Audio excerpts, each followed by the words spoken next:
Well, as of last year, we just hit the 60th anniversary of the X-Men, and in that time they've been relaunched and reimagined many times.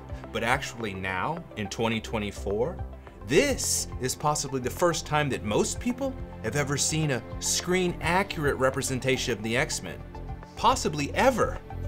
I mean, you have to go back to 1997, a time when many of the viewers probably weren't even born to see a screen-accurate representation of the X-Men. And that's because they fell into the wrong hands for a good quarter of a century over at Fox Studios, where from many a X-Men purist perception, the view of what the X-Men actually was skewed and warped. An entire generation has gone from childhood to adulthood with a misrepresentation of these characters in these stories. And yes, not that the Fox movies were all so terrible, but when you know how good the source material is, when you've read the comic books, you realize how much they missed the mark. And that's why it's the dawning of a new age for the X-Men. It's a new moment for the X-Men, like that moment when I was 11 or 12 years old, when I was reading these comics and getting into this and discovering them for the first time. That's happening now again with young people, like my nephews who are at that age when I started to watch the animated series as a kid. And as an older person now, like 30 years later, it is just so emotionally satisfying to see the true X-Men come back, seeing that dynamic again, seeing the relationship interplay again, seeing the storylines interpreted accurately and faithfully again from the comic books, and seeing someone understand the message and the meaning of the X-Men is just so important to art and to art culture.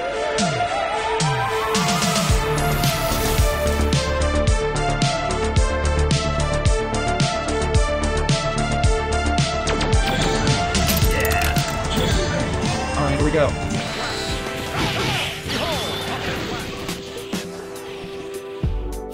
Personally, growing up in the 80s and 90s, the Jim Lee, Chris Claremont era was my era for the X-Men. And I've got this issue right here because it was one of the first comics of the X-Men that I ever remember buying.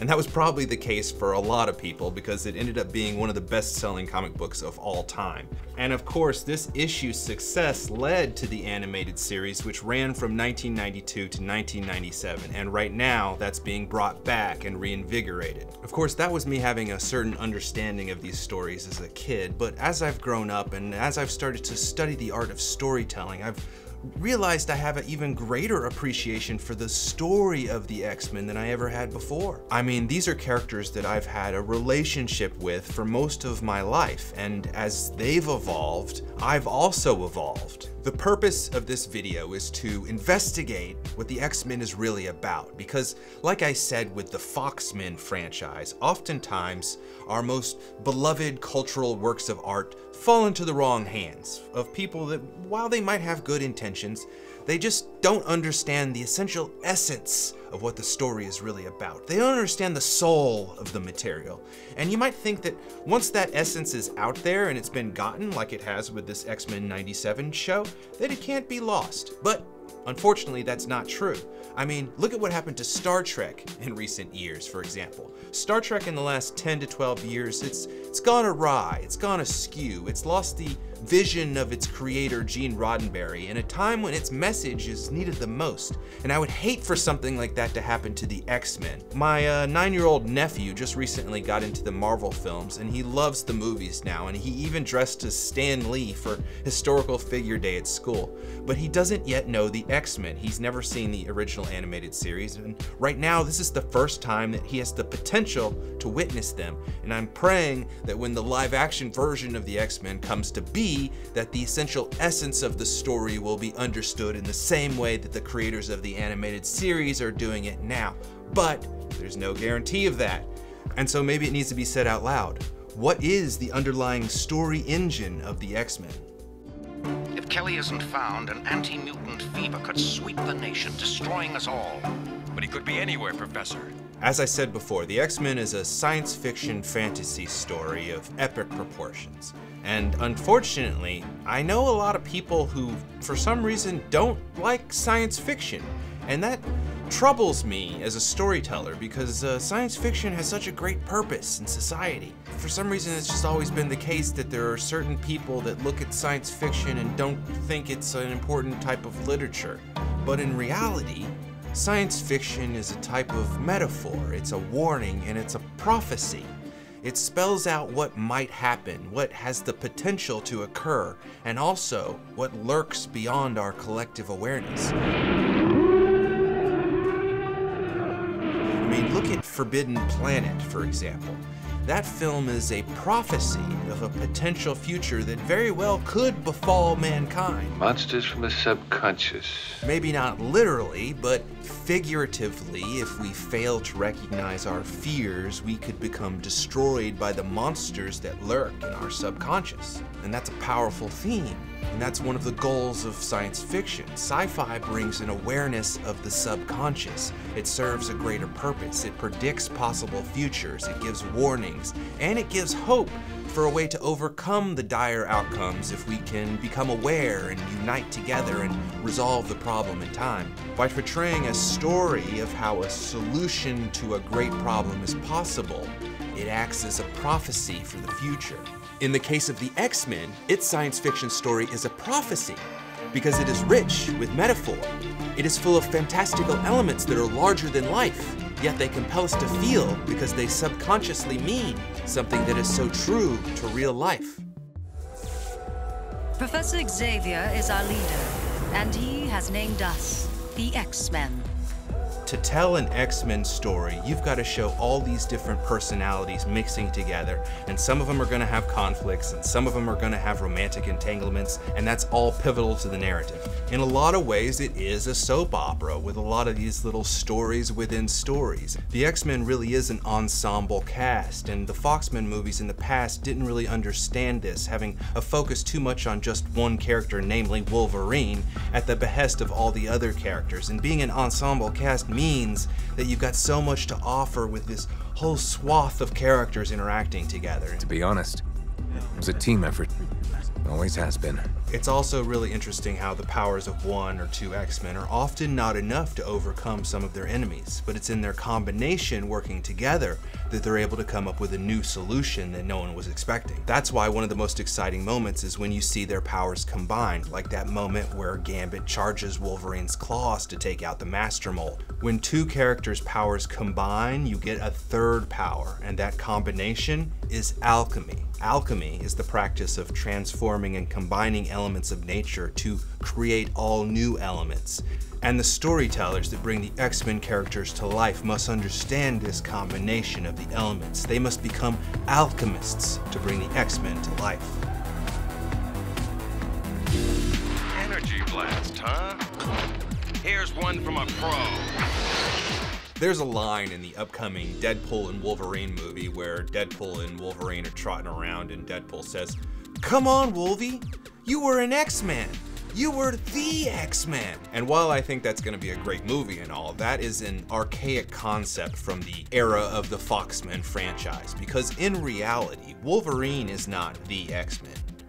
In reality, Cyclops is the X-Men. Getting the X-Men right starts with Cyclops. He's the quintessential X-Men. He's the team member of the X-Men that embodies the message and the meaning of the X-Men the most, other than Professor X, of course. And that's why it's so great to see him done right for the first time in over a quarter of a century. He's such an important character, and he's a character that fans of the X-Men have been heartbroken to see not done right for so long. Those films missed the mark in a big way because it's so critical that you get the team leader of the X-Men right. He's such a pivotal archetype, in the same way that Chris Evans as Captain America is an archetype of the hero in the MCU. Cyclops needs to be represented with the same weight. Of course, Cyclops is a different character with different characteristics, but so many of the X-Men are part of the Scott Summers family tree. Cyclops is the archetype of responsibility, and he's got a huge burden on his shoulders to uphold Xavier's dream of mutant and human coexistence, and that's no easy task. It may very well be impossible, and that's why he's burdened with terrible purpose, to quote a line from Dune here. He's also a flawed character who doesn't always make the right decisions, and that makes him an interesting character because he's dealing with an immense challenge. I mean, he's got to lead a team full of all these different character archetypes, and that's no easy job for anyone. anybody. Any manager of an organization would be like, can you believe this team that I have to work with? Imagine if the personalities of the X-Men were working in your office. And of course, as a manager, he doesn't always succeed, and he's deeply troubled by that. His failures haunt him, and he really strives to do his best, and he really cares, and he really is the good guy. Except for when he turns into the bad guy, but that's, you know, a whole different, every character has a heel turn at some point. Of course, these characteristics of leadership don't make him a fun person at a party. I mean, but you don't need Cyclops to do that. You've got Jubilee and Dazzler to go have fun at parties. Cyclops has got to be the serious one, and you shouldn't dislike the serious one. I was showing a friend the pilot episode of X-Men 97, and right away they said, oh, that guy looks like a douche. And I laughed because it's like she had no preconceived notion of Scott Summers, but she was just judging it based on his outfit. And I realized, oh, one reason that people might not like Cyclops is because he dresses like a frat boy in a way. But I mean, that makes sense with the character because he lives at a school. It's a university. It's like a college, and so that's appropriate dress attire at a college university. But there's unfortunately negative associations with that. So I guess it's a wardrobe problem that leaves people to think that he's a douche.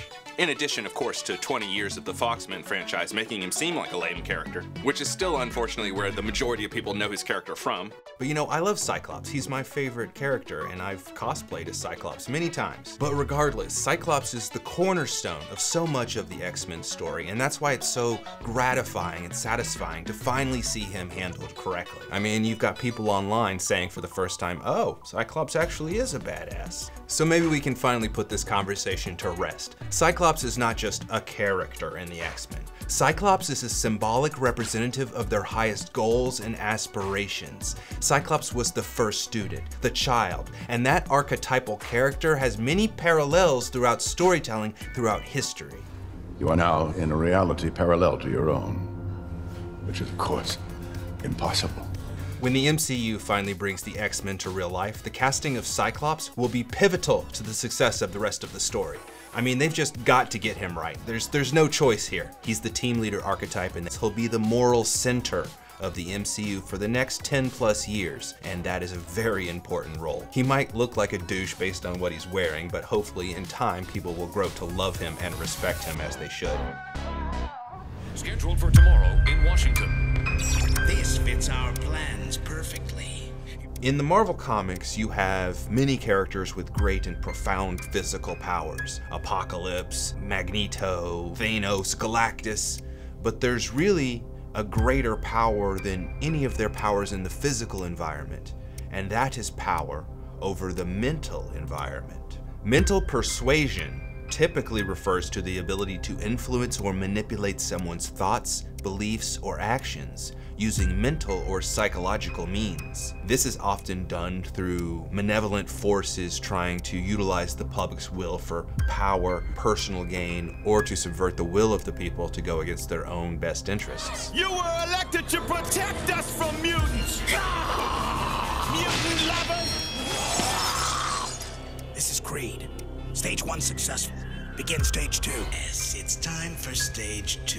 When they see this McCoy freak infected on television, everyone will be convinced mutants are responsible for the disease. However, this mental persuasion is not always a bad thing. Sometimes the public can be persuaded for good. Perhaps to help them recognize an unseen danger, or to help them become aware of manipulations that have turned them against themselves, or even to help bring unity to the world. Even Apocalypse, one of the most powerful mutants who ever existed with all of his abilities and various superpowers, still needed to persuade the mental environment in order to change how the public thinks in order to accomplish his master plan. The X-Men animated series in the 90s did a great job of illustrating this. You would have episodes where the Friends of Humanity would be trying to organize groups where they would try to persuade the mental environment towards prejudice and hate of mutants. It also illustrated how various politicians would be teetering on the edge of either deciding in favor of mutants or against mutants. And that pitted the X-Men up against a powerful adversary. It showed how the X-Men had an important mission in the world that goes beyond just saving people or fighting villains, but it also involved changing the public's perception. The mutants are a group of people who are feared and hated by a largely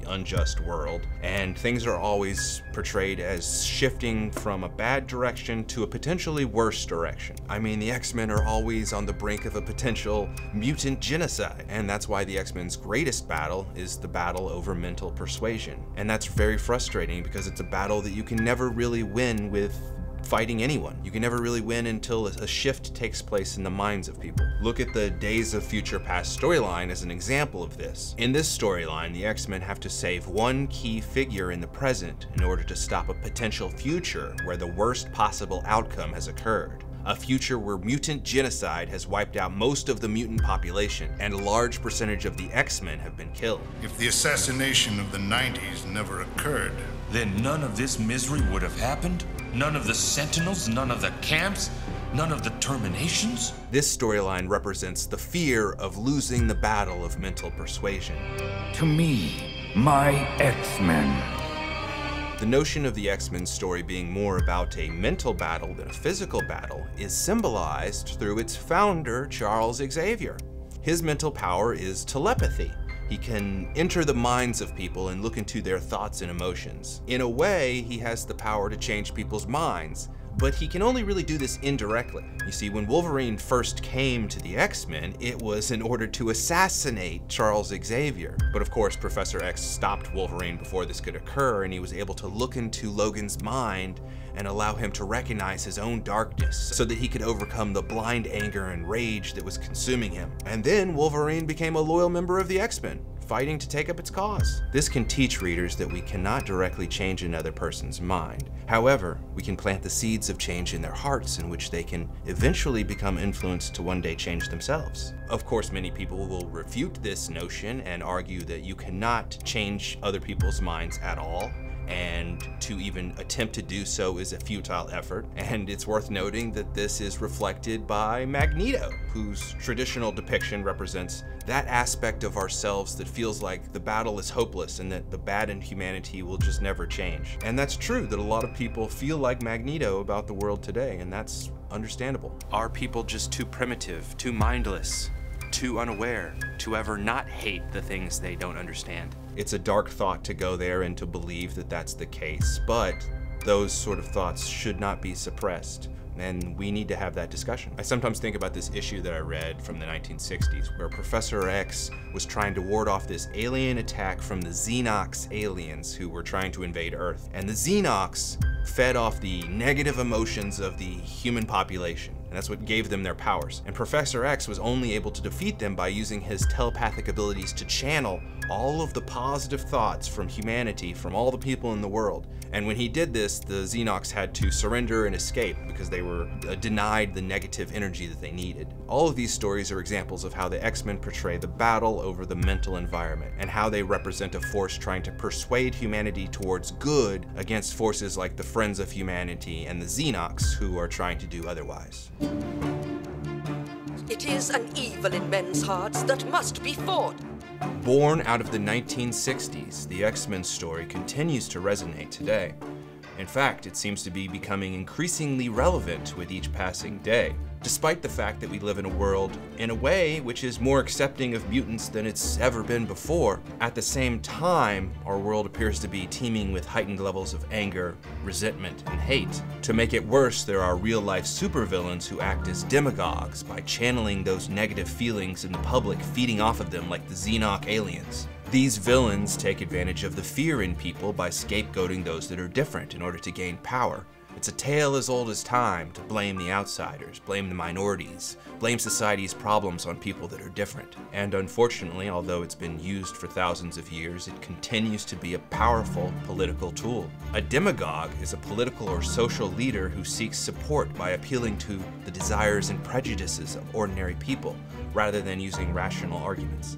Some examples of demagogues in the X-Men universe include Senator Robert Kelly, often portrayed as a political leader who advocates for anti-mutant policies. His rhetoric contributes to persecution and discrimination in mutants. Bolivar Trask is another character known for his anti-mutant sentiments. In the comics, Trask is the creator of the Sentinels, the giant robots meant to hunt and capture mutants, which become one of the most dangerous threats to mutant kind.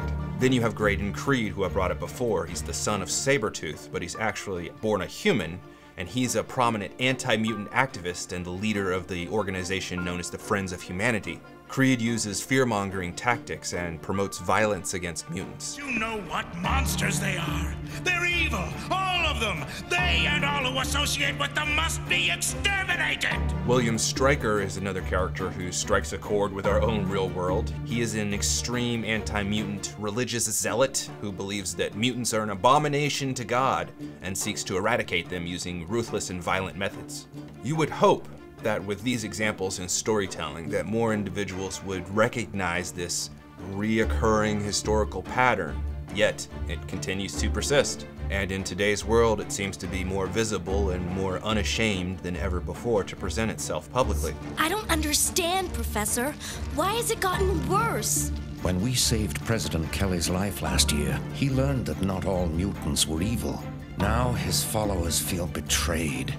What's particularly concerning is that among individuals that fall for demagoguery, many of them are highly intelligent individuals and very capable, yet they've succumbed to the overpowering force of anger. This is a lesson that I think Professor X taught me as a kid from the animated series. When you have anger dominating your heart, it overshadows logical and rational thinking.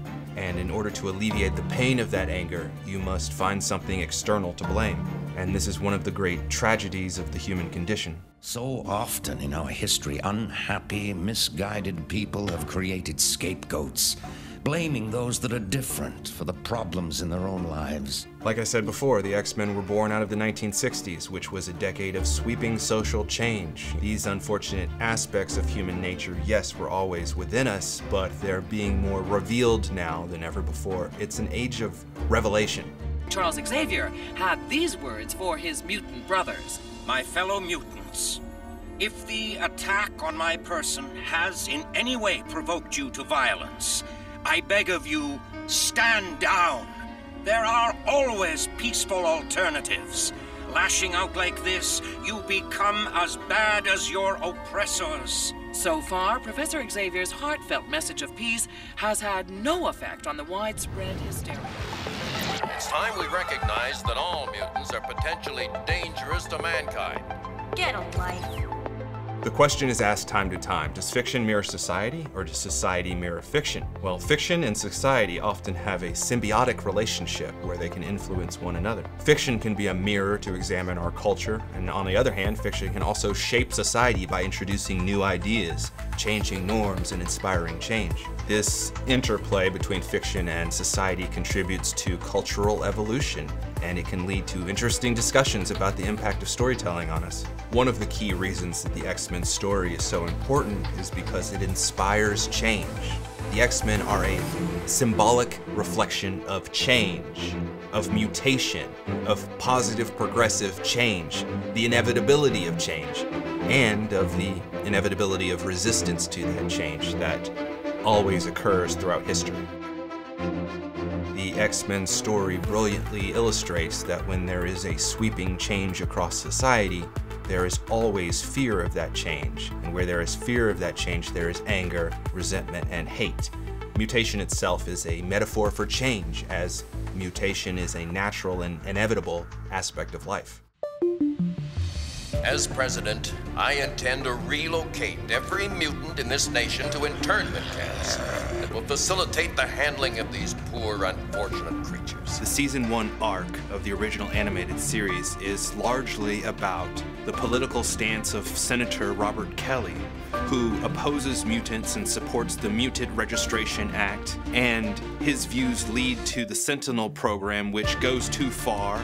Master Mold becomes self-aware and decides to take over, and ends up even wanting to replace his own brain with a computer. What? You can't do that! I'm a United States Senator! He's been kidnapped by Gyrick and the Sentinels, and the X-Men debate whether they should save this anti-mutant bigot or not. I to help the mutants' worst enemy? Senator Kelly must be rescued. If we fail, there will be a civil war. Magneto, of course, opposes them, risking their own lives for this terrible person. After a debate, they end up choosing to save the mutants' worst enemy. Get Kelly above ground! And in the end, Senator Robert Kelly, who was staunchly against mutants, changes his own mind But we must not forget that mutants are human beings. Senator Kelly's change of heart here has large ramifications. Beast is freed from prison, and anti-mutant hysteria in the public dies down, and the results of this usher in that positive version of the future that prevents that worst-case scenario of the Days of Future Past story from happening. We must be careful that in controlling mutants who abuse their powers, we do not oppress those who would use their powers for the good of all humanity. And now that I'm an adult, looking back on this story 30 years later, I think it's possible that I learned some of these lessons for the first time from that show. And I think that that is part of the power of great storytelling and the power of the X-Men. Alright guys, that's the video. Thanks for watching. Appreciate you being here. This is only our second video back on this channel, which is also being restarted and reinvigorated, just like X-Men 97. Our last video on Prometheus got us a lot of new subscribers, so I want to welcome you new people coming in. And if you're totally new here, I want you to subscribe, because I've got an even better video, I think, coming out next. Prophecy of the X-Men Part 2, where we are going to explore even more interesting concepts in X-Men symbolism, like the meaning of the Sentinels in the X-Men, and the meaning of time travel, and the Phoenix Force. And also, did I say that Cyclops was my favorite character? Because I think it might be Beast now. How cool is Beast lately? And also, I'm going to compare Star Trek and the X-Men and explore how they're actually cosmically connected as stories. And it's going to be really interesting. So I want you to subscribe and hit the bell so you don't miss it when it comes out. And you can follow me personally at TysonXIX on all social media platforms. Thanks for watching, and I'll see you next time.